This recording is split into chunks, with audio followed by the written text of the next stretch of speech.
সব গৃহিণীর একই অবস্থা। সকাল হলেই একটাই চিন্তা, আজকে দুপুরে কী রান্না হবে। প্রতিদিন মাছ মাংস খেতে খেতে একঘেয়েমি একটা চলে আসে, তাই না? সেই চিন্তা থেকে ভাবলাম আজকে একটু অন্যরকম কিছু করি, তৃপ্তিদায়ক কিছু খাবার রান্না করি। তো সেই চিন্তা থেকেই একটু দুই চুলায় দুই রান্না উঠিয়ে দিয়েছি।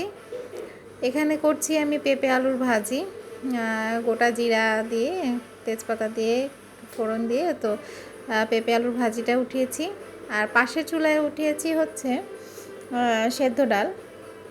তো এই সেদ্ধ ডালটাকে আমি হচ্ছে পেঁয়াজ রসুন সামান্য হচ্ছে হলুদের গুঁড়া স্বাদ মতো লবণ দিয়ে ভালো করে সেদ্ধ করে নিয়েছি। এখন আমি ঘুটনি দিয়ে জাস্ট একটু আলতোভাবে ঘুটে নিয়েছি। এখন আমি বাসায় তৈরি জলপাইয়ের টক আচার আমি এর মধ্যে দিয়ে দেবো।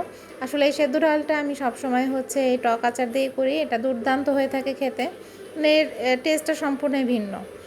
আর দিয়ে দিব যে সেই টক আচারে একটু মশলার তেল। তো এখন জাস্ট এটাকে ঢেকে আমি রেখে দিব 2 মিনিটের জন্য। আমার ডালটা কিন্তু হয়ে গিয়েছে আর পেঁপে আলুর ভাজিটা অলমোস্ট ডান। তো এই তো ডালটা হয়ে গেলে আমি পাশে এখন বসিয়ে দিব আবার আরেকটা রেসিপি। তো এই তো ভাজিটাও আমার এখানে অলমোস্ট হয়ে এসেছে আলহামদুলিল্লাহ। আসলে প্রতিদিন মাছ মাংস খেতে খেতে না একদম একঘেয়েমি চলে আসে, মনে হয় কি রান্না করব কি খাবো।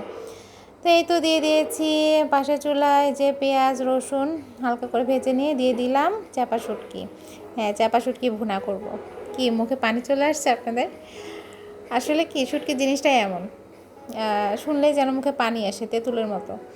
তো এই তো এখানে দিয়ে দিলাম হচ্ছে সামান্য পরিমাণ হলুদের গুঁড়া মরিচের গুঁড়া স্বাদ মতো লবণ দিয়ে এটাকে একটু ভুনে একটু মানে অল্প পরিমাণে এখানে পানি দিয়ে দিব। তারপরে তো ঢাকনা দিয়ে ঢেকে দেবো এটাকে। আমি একদম আজকে শুকনা ভুনাটা করবো না, একটু সামান্য ঝোল ঝোল একটা ভাব থাকবে। নামানোর আগে বেশ কিছুটা হচ্ছে কাঁচামরিচ দিয়ে দিব এখানে। তাহলে আমার এই তো হয়ে গিয়েছে আমার আজকে চাপা শুটকি ভুনা।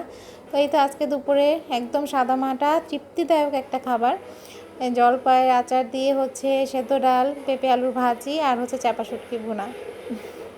কেমন হয়েছে বলুন তো? আমার তো ভীষণই ভালো লেগেছে।